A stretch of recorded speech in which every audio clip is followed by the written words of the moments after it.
আর্জেন্টিনার রাষ্ট্রদূত এসেছিলেন। আমরা আর্জেন্টিনাতে একটি দূতাবাস খুলব সেই কথাটি তাকে জানিয়েছি।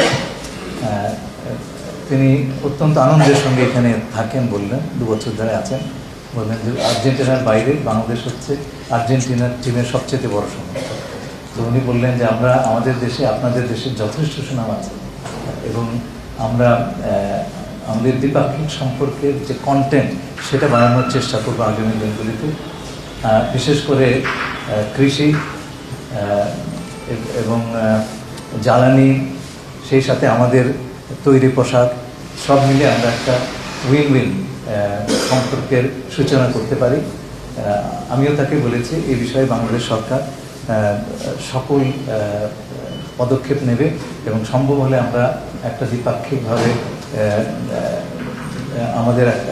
তাদের একটা টিমে আমাদের টিমের সঙ্গে কথা বলতে পারি।